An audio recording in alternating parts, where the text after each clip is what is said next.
effective.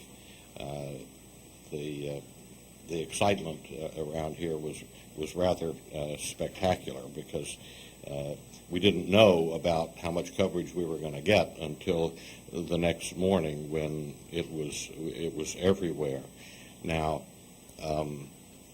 you recall that photo of Nikki, who happens to be my intern, that ran on the front page with her smiling there. Nikki, I don't know that you had heard this, but my wife was listening the next morning to WMAL, the big talk radio station here, and the conservative morning host, Chris Plant, was commenting about not just the Supreme Court decision, but about your picture. He didn't know you or where you were from, but Helen heard it. And what did Chris Plant say, Helen? He named someone else on their staff. I don't remember the name, but he said, Joe Smith is in love with the woman on the front page.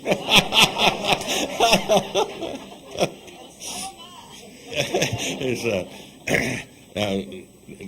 Tough luck, Chris and friend. Nikki recently became engaged.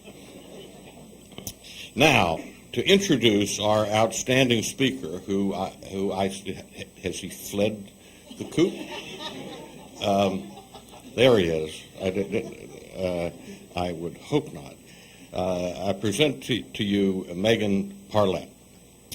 Megan is currently the Employment Placement Coordinator at the Leadership Institute after serving as our Political and Online Training Coordinator for over a year.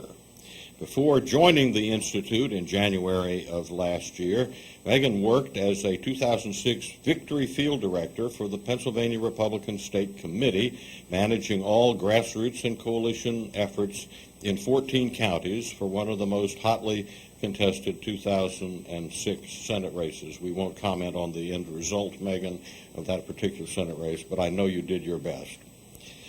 While on the campaign trail, she was part of a team that organized and executed a record-breaking get-out-the-vote election effort.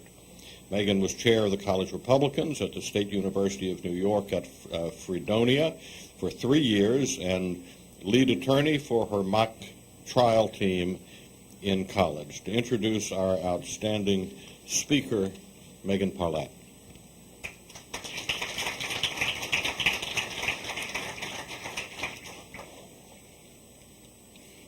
Good morning, everyone.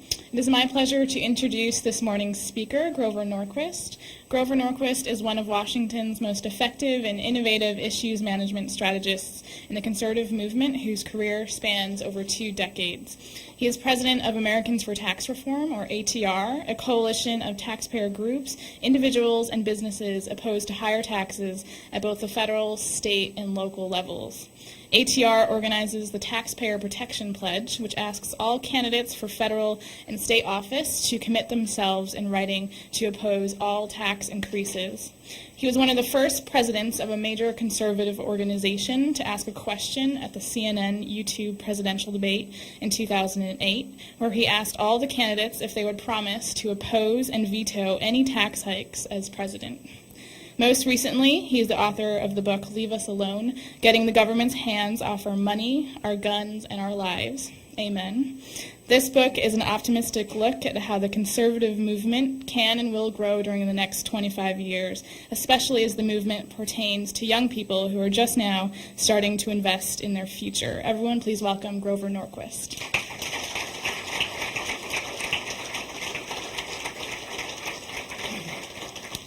Thank you very much. Thank you to the Leadership Institute and Morton for this opportunity. I want to talk about the next 25 years of the conservative movement of American politics.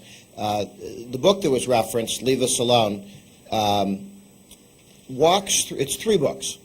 The first third is an analysis of our team versus their team. What are the structures of the center-right coalition? The Reagan Republicans, conservatives, people who could have or would have or should have voted for Ronald Reagan. On the right, the center-right coalition, and on the other team, a takings coalition. The middle section of the book is a series of 40 trends, including one that focuses on the work of the Leadership Institute, and then lastly, sort of where we go from here. There are two teams in American politics. If you were to talk about the two parties 50 or 100 years ago and somebody said they were Republican, all it really told you was that they were born north of the Mason-Dixon line. It would not have told you anything about their worldview. During the lifetime of Ronald Reagan, however, the two parties have sorted themselves out into two coalitions that make some sense. Our team, the center-right coalition, is a Leave Us Alone coalition. If you were to sit around the table, the various parts of the center-right coalition, who's there and why are they there? I would argue that everybody is there because on the issue that moves their vote, what they want from the government is to be left alone. Taxpayers, don't raise my taxes. Businessmen and women, don't regulate or tax my business. There are businessmen who want subsidies or want the government to kneecap their competitors. They bat for the other team. You have the Second Amendment community. I serve on the board of the National Rifle Association. We have hunters, gun owners, NRA members, concealed carry permit owners, and all they ask on their issue is to be left alone. You don't have people knocking on your door arguing that you should be a hunter. You don't see the NRA insisting that every fourth grade public school class be taught books entitled Heather Has Two Hunters. They just want to be left alone. The homeschooling movement, 2 million parents strong. Again, they don't ask that everybody appreciate how swell they are, or have send them homeschooling stamps. They simply wish to be left alone. And the traditional values conservatives, people for whom the most important thing is practicing their faith and transmitting it to their children, is a parents' rights movement. These are people who want to be able to be left alone with their families, their faith, and their kids. And they don't want the government throwing prophylactics at their kids at school, and they don't want the government stepping in to interfere with their ability to practice their faith and raise their kids, which is why on our team, we can have evangelical Protestants, conservative Catholics, Orthodox Jews, Muslims, and Mormons who don't agree on who gets to heaven or how, but do understand that if they're going to be free to practice their faith and raise their kids, the guy across the table who completely misunderstands and is going straight to Hades has simply got to be free to make those errors, doctrinal errors. But again, around the table does not mean everybody agrees on some 20-point plan. The guy who wants to make money all day looks across the table at the guy who wants to go to church all day, who looks across the table at the guy who wants to fondle his guns all day. And each one says, that's not how I'd spend my time. But it's not necessary that everybody on our team agree how they spend their Saturday afternoons. It's not necessary that everybody on our team have tea together, or wish to have tea together, or wish to live in the same neighborhoods. It is simply necessary that we look into the center and vote for candidates who go to each group saying, I'm going to leave you alone with your faith, your family, your kids, your ability to educate your kids, your guns, your business, your 401ks, your property, whatever it is that motivates your vote. We're going to have a government that leaves you alone. Now, there are two parts of the government that are actually useful, and they serve as part of the Leave Us Alone coalition. Police that protect against crime, people want to be left alone from criminals, and a national defense to keep the Canadians on their side of the border. And those two parts of the government, which is why police and people in the military tend to be center-right, because they understand that if we were in charge of the government, they would still have jobs. And there are other people in the government that feel that that might not exactly be the case. Now, that's our team. And I got a call a number of years ago from a New York reporter saying that Hillary Clinton had just given a speech in New York and said, we need one of those meetings like Grover has where the conservatives get together for the progressives. And the question was, what do you think of that? And I explained how our center-right coalition works, and we actually have a meeting with all the various parts of the center-right coalition every Wednesday from 10 to 11:30 in D.C., and in 45 state capitals there are similar meetings that are similarly structured. if you're listening out there, we are still not organized in Wyoming, Nebraska, Arkansas, South Carolina, and Alabama, but hope to be this year. The question was, can the left do this? And I would argue, and did to the reporter, I said the left has a slightly more difficult challenge. Who would sit around Hillary's table, now stolen recently by Obama? Who would be around Obama's table, around the left's table? The one that Hillary used to sit at the head of, but not now. Trial lawyers, labor unions, big city political machines, government workers' unions, the two wings of the dependency movement, people who are locked into welfare dependency, people who make $90,000 a year managing the dependency of others, making sure none of them get jobs and become Republicans. Then you have all the coercive utopians, the radical environmentalists, the people who want to make sure that cars are too small to fit an entire family into, the cheerful people who came up with mandating those toilets that don't flush completely. These are the people who organize that on the Sabbath you have to separate the green glass from the white glass from the brown glass for the recycling priests. Then in D.C., once you've got them nicely sorted, they take them to the same dump site, put them back together again. But again, the left, the radical animal rights groups and the radical environmental groups and so on, they really do want to tell you how to run your life. They don't want to give you advice. They don't want to write ideas down and send you notes. They want the government to come in and make you do certain things for your moral uplift. And if you listen to both what they've passed legislatively and what they intend to, their list of things that they wish the state to impose on us is slightly longer and more tedious than Leviticus.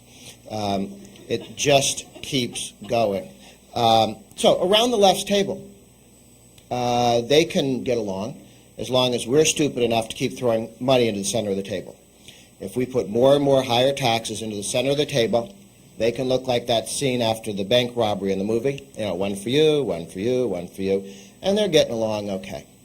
But if we do our job correctly, if we say no new taxes and mean it, and slow or stop the flow of funds into the center of that table, then everyone in the takings coalition, the people who view the proper role of government as taking things from some people and giving them to others, usually money, frequently them, all of those people begin to look at each other as this money in the center of the table dwindles. They begin to look at each other a little bit more like the second to the last scene in those lifeboat movies, where they're trying to decide who to throw overboard or who to eat.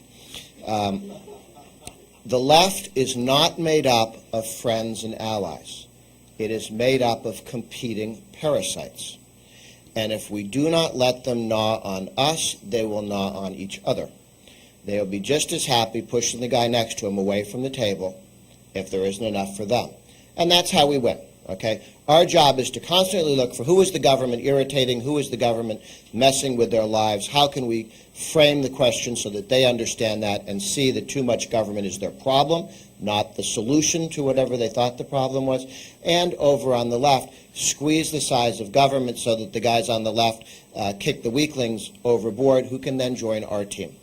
Because once they're no longer getting anything from the state, they now become the targets of the takings coalition, and their former friends start munching on them and raising their taxes and taking their resources.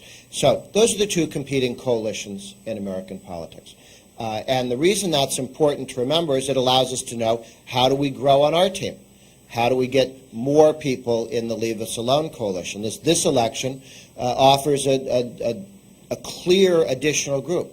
People who mine coal, people who look for oil, people who mine it all. The left has really made it clear that they intend to shut down mining in this country. They look at every coal mining job, every scar on Mother Earth, and they say this must be healed, and the price of healing this scar on Mother Earth is tens and hundreds of thousands of unemployed coal miners, unemployed people in the oil drilling business, and of course they don't like copper mining or gold mining either.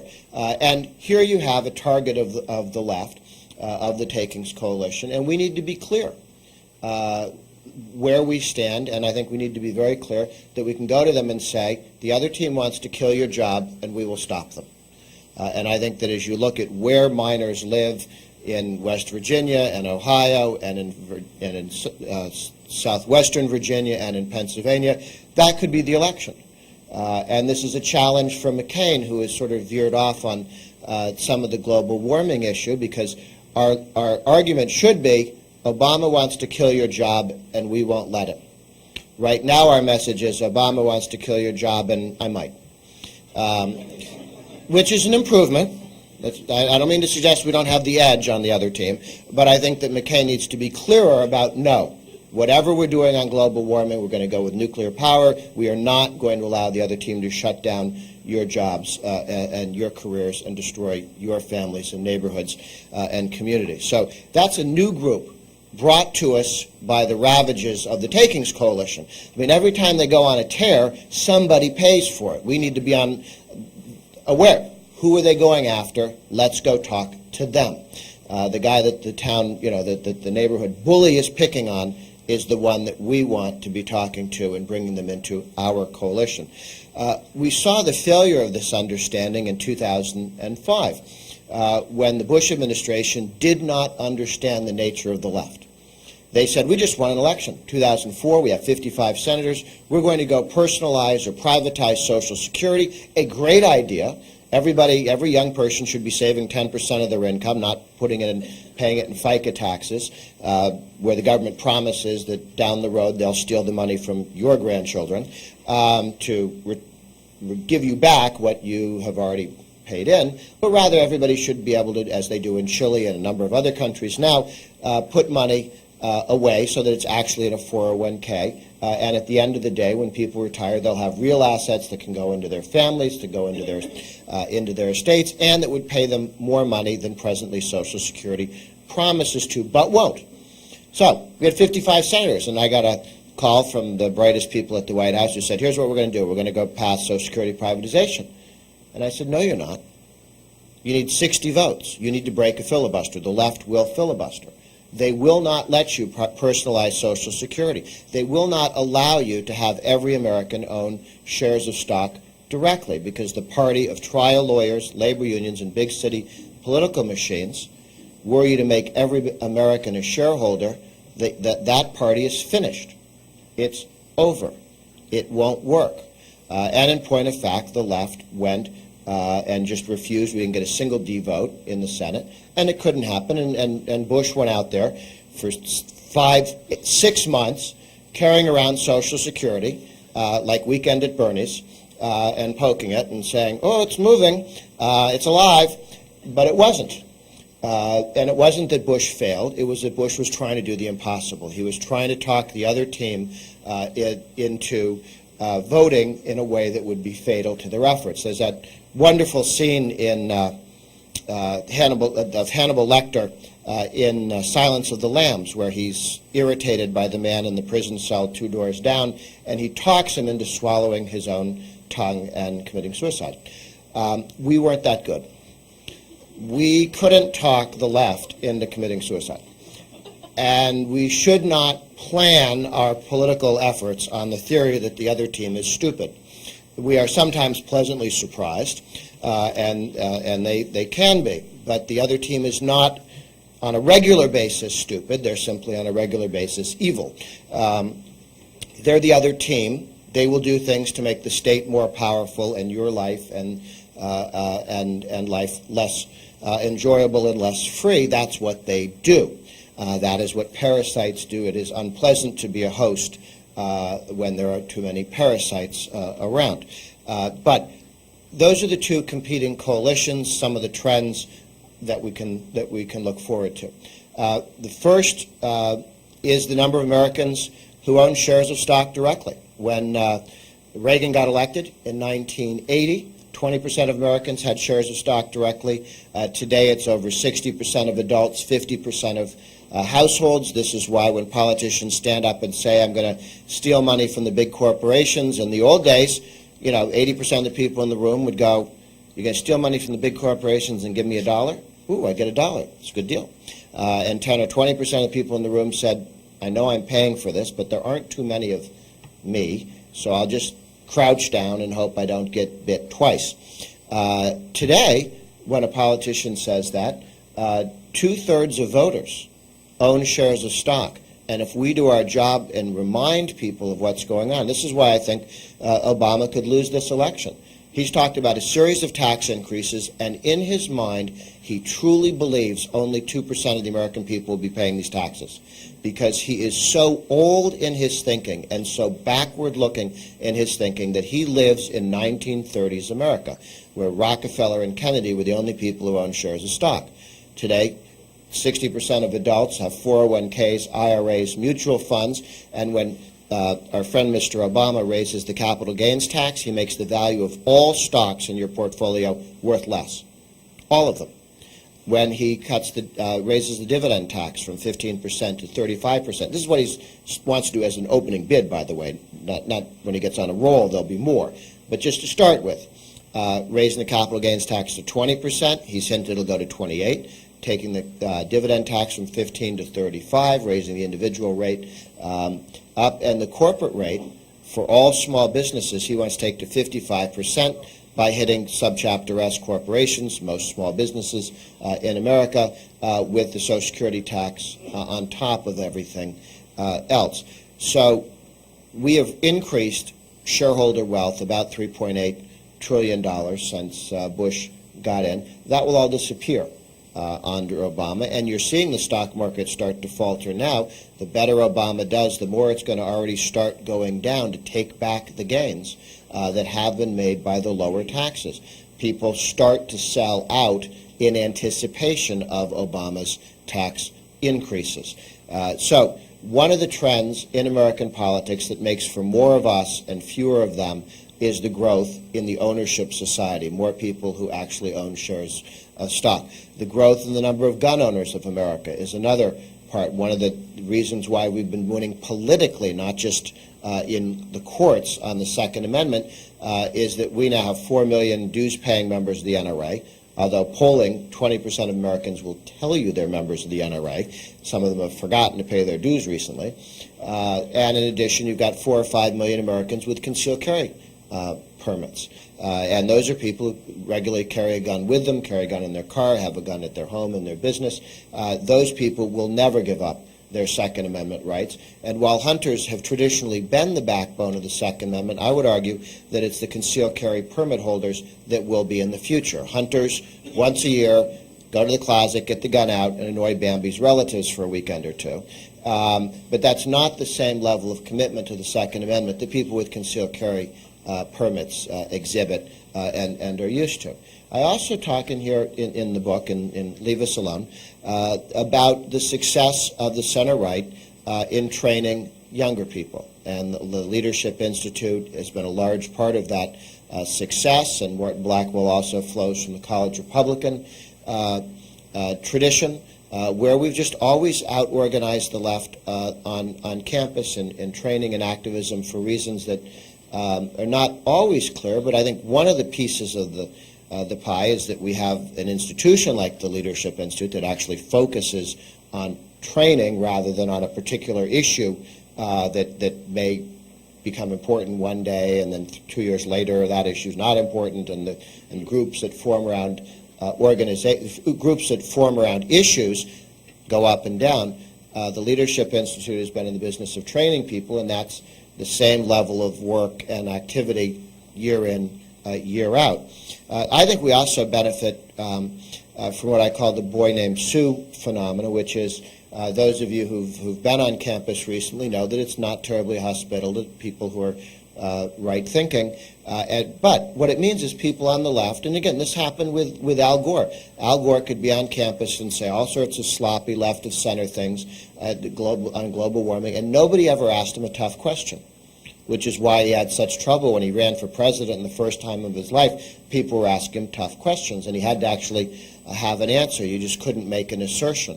When I was at college, when the other team did say things like, oh, you know, they're moving people into rural health clinics in Phnom Penh. This was the death marches in Cambodia. They're moving them into rural health clinics. That's what happened. Everybody in the room of guys that I was with at Harvard go, oh, okay. Nobody had a question or a comeback on this. But were you to say, you know, I think property rights are important, you got 20 questions about Well, what if you're on a plane and the guy who owns American Airlines said, okay, my plane, get off. And yet all the tough questions on, and one guy owns all the water on an island and won't let you have any. And you got tough questions, and you had to be able to deal with it. And the left didn't get the tougher questions. So the other interesting challenges are that if you take 100 liberals and 100 conservatives at random, 30 years ago, the 100 conservatives had 20 more children among them. Today, it's 60 more children among them. The left is forgetting to have kids, and this is a problem. Demographically, actually, we carried Ohio because of this demographic change that took place 30 years ago, and you can just see this moving forward. It's actually quite helpful as we move forward. That said, the last third of the book, and there will be copies on sale afterwards on the way out if you'd like, is sort of where we go from here. And I talk about the movement towards a single rate tax that taxes income one time. There's consensus on the right that we should tax income one time at one rate. Now, you could tax it as a retail sales tax, as the fair tax people want, or a flat tax, income tax.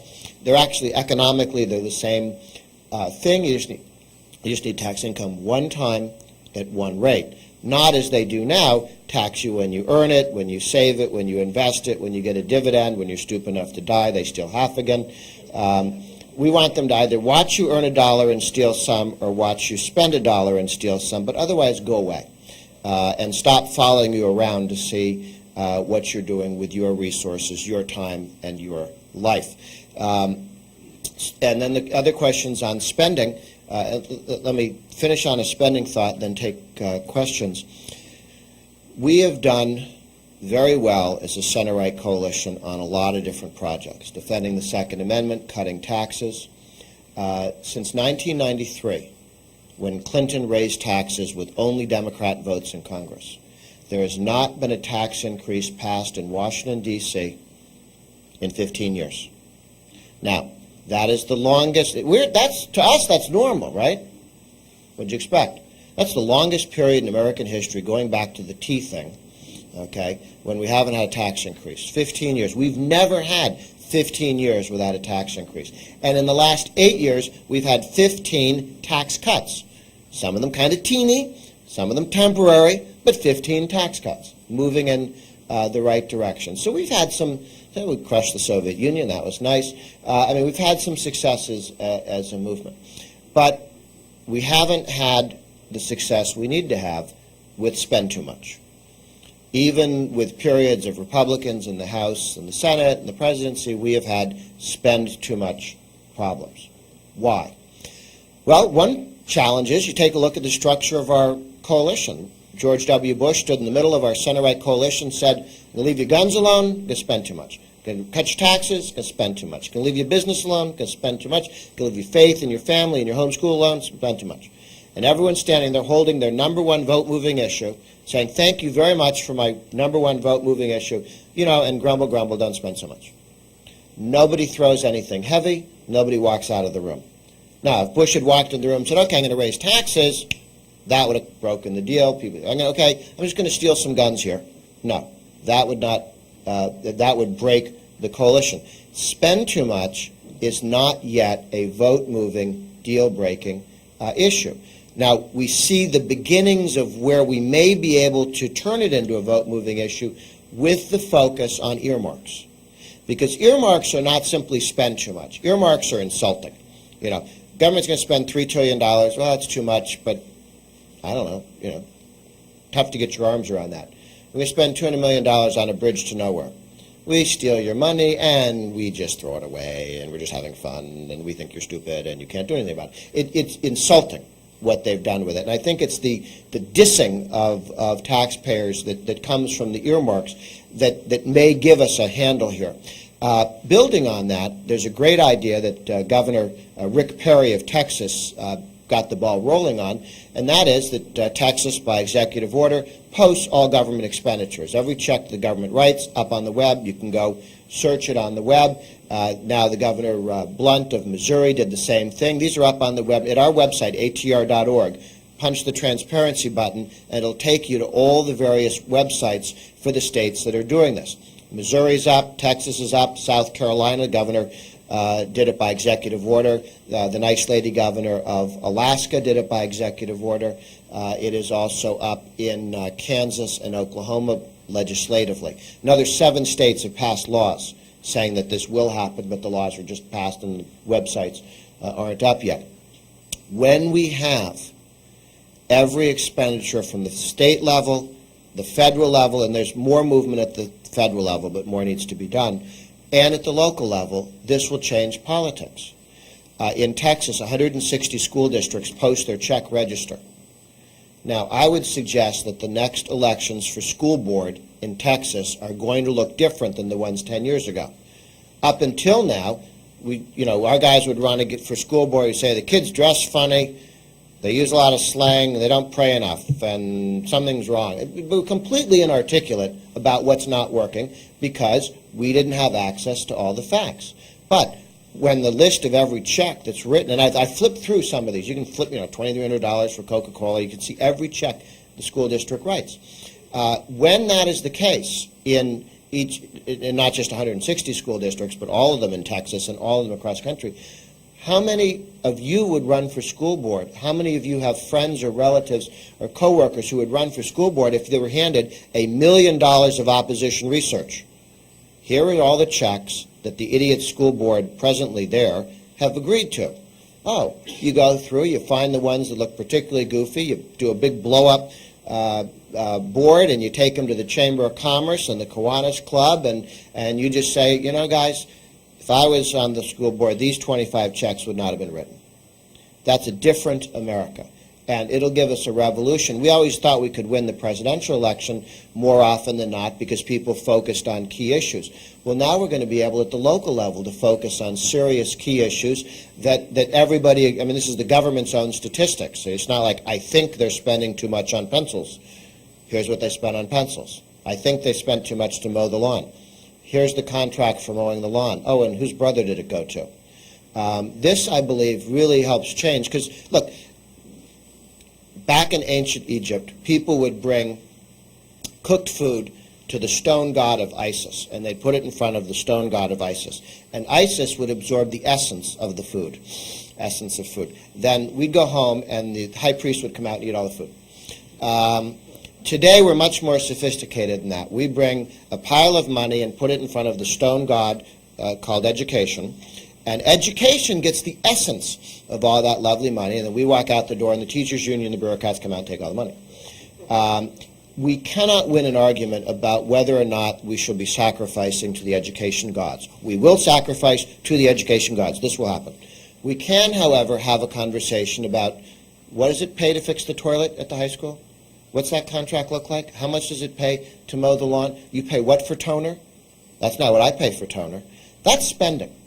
That we can have conversations about. And I believe that we can drive the focus on spending from the national level down to the local level, and that this offers us an opportunity to fix our own problem of how come we can't discipline spend too much, but also make it a vote-moving issue against the left and against the status quo. Questions, thoughts, arguments? Was that a hand up? We need to get a microphone over to this gentleman. Yes? Are you moving microphones? Goody.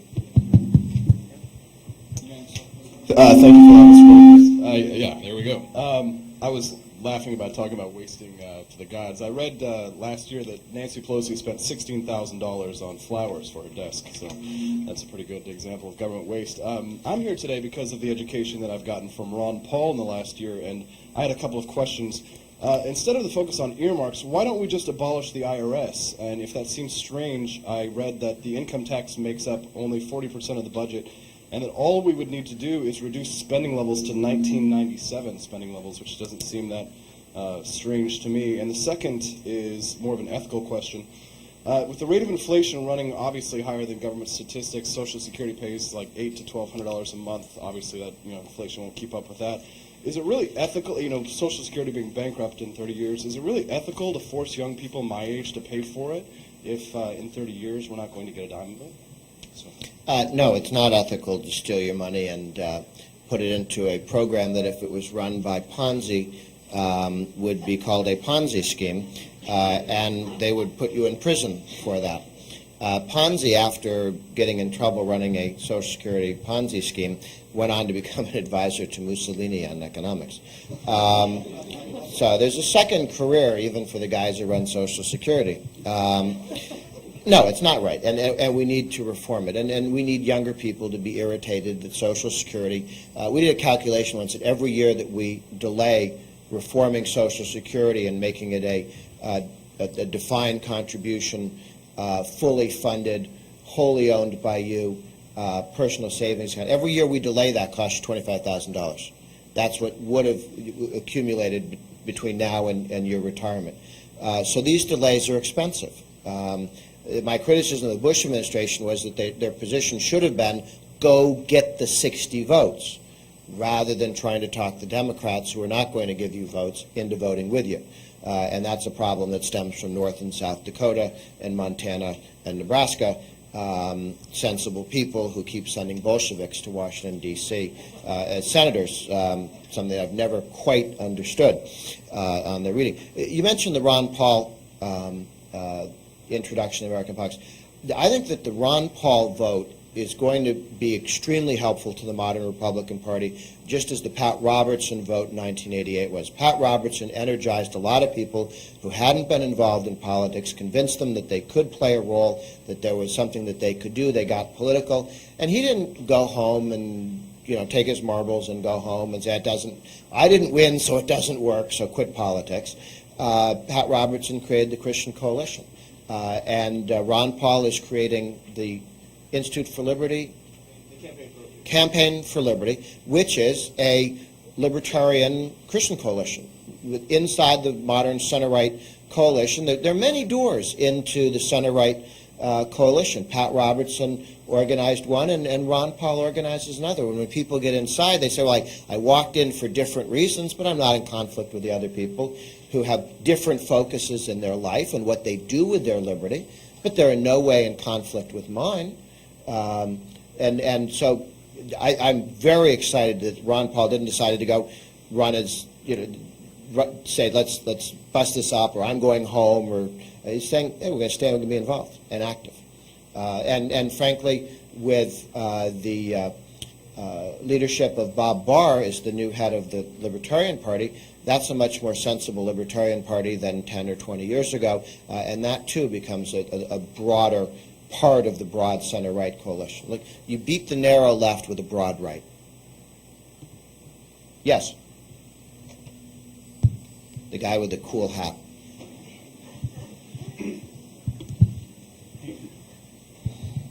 There's a solid 30 million Americans who would like to be left alone, but yet guys like Willie Nelson will be subjected today to being arrested on his back porch while smoking marijuana, doing those type of drugs. Why do most conservatives support this liberal position of having government agents called police go into the privacy of their own home and arrest them for something they're putting in their mouth? And when do you think conservatives will finally abandon this liberal policy?